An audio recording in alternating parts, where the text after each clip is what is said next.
Hey, friends and family, thanks for tuning in to this week's Thursday Night Thought. This week's message is this: Love asks you to bury all lies, big and small, that they may become sacred fertilizer for a new life of boundless energy, of compassion and passionate purpose. When I received the message this week, I was really excited because there is a part of me that knows that a new life is awaiting me of boundless energy and compassion and passionate purpose. And I'm already living that, but more so from a career perspective. And so when love asked me to bury these lies in order to create the fertilizer of this new life, I really wanted more clarification around that because I was kind of confused as to what those lies would be. And what came to me is the movie Alice Through the Looking Glass. And if you haven't seen this movie, don't worry, I'm not going to ruin the plot for you. But what happens in this movie is Alice goes back to Wonderland. And in going back to Wonderland, she meets with the Mad Hatter, played by Johnny Depp. And the Mad Hatter is in a situation where he needs help. And the only way that Alice can help him is by traveling back in time. And so the premise is that as she travels back in time, she realizes that she can't change the past. However, she can learn from it, and therefore that can impact the current situation for her friend. And this kept coming to me this week, and I was given an opportunity to travel back into my own past. And what I was shown is that as a little girl, I was very dependent upon my parents for security. I was the girl who didn't get my driver's license until I was 19 years old. I didn't move out of my parents' house until I was 21 and got married. So there was this prevailing experience of dependence and codependency upon my parents for security. So the way I thought I would get out of that is by getting married and becoming independent.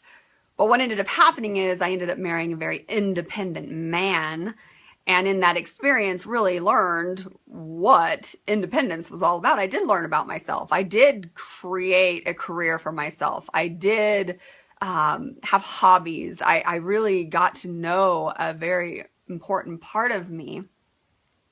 However, in that experience, it drew me further from my first husband, and therefore we ended up getting a divorce. And I made an association with that if I were to be independent, that meant that I couldn't be in a relationship. Yet my heart desired partnership. My heart desired it on every level. And so when I got married a second time to my current husband, there was a part of me that just wanted to be partners and be partners in everything together. And I knew what we could create together, and if we could just focus our intentions. And that's what we did. We accomplished every goal we set out to accomplish. That was building our dream house, getting our vacation homes, our luxury cars, everything we put out there that we wanted, we created. And it was an incredible experience of partnership. It was so incredible, in fact, that all I desired to do was share how it is we were manifesting these things. And so I set out in 2012 to write a book about partnership and how it is that two people can create their reality and anything it is that they desire. And in this experience, what happened is I started to become more independent of my husband because I was spending so much time writing this book. And as I wrote the book, it drew me deeper into perhaps wanting to make a career out of being an author. And then I found my voice and this message that just had to come through me. And little by little, I began to create this independent path once again in my life. And those of you who have followed this journey, I've shared that this led to us almost getting a divorce last year. And it really had to do with this piece of independence. Because I thought I was being independent. But what I recognized this week in taking this journey backwards is that actually I wasn't independent in that experience of starting my career, that my husband was the one who was paying the bills, who was taking care of everything as I was making this journey. And I was dependent upon him for my security once again. And in fact, most of my life, I have been dependent on others for my security. And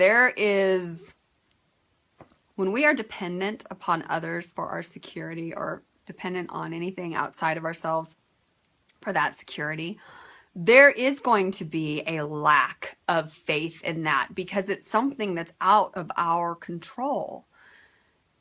So in my desire to be independent, what I recognize is that it's not that I want to be independent of my husband and have a divorce. I want to be independent in that my security is taken care of within me, that I can have a career, that I can make money, that I can be secure within myself and not rely upon him for that, but to share that with him, to share the joy of that independence with him in partnership, two individuals in a partnership. That's what I believe is the greatest thing. But I had lost myself.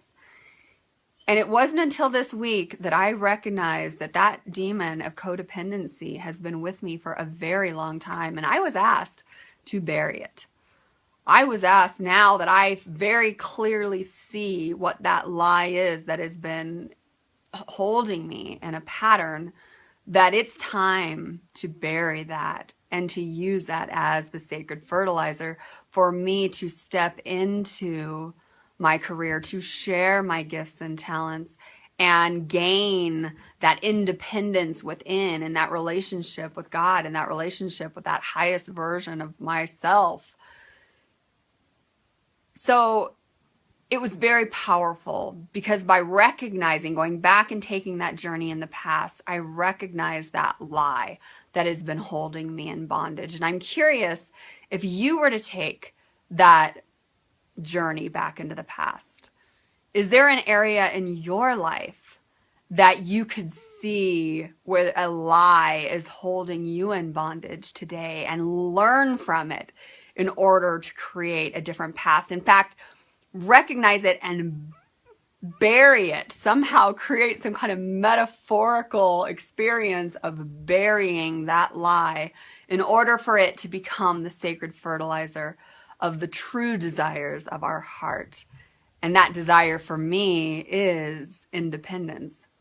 But it doesn't have to be independent of a relationship. It can be, it cannot be, but really it's that security. It's me breaking free of that codependency. Because I can tell you, if someone would have asked me last week if I was codependent, I would have looked at him and laughed and said, no, I'm not codependent.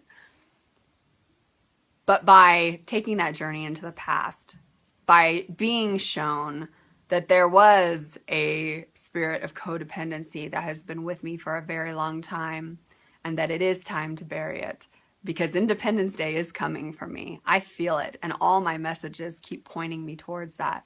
And Independence Day is coming for you, for whatever lie it is that has held you in bondage. So may we both together bury those and move forward in this journey. And as we do, I continue to share. Thank you for tuning in to this week's Thursday Night Thought, and I look forward to sharing our next Thursday Night Thought together.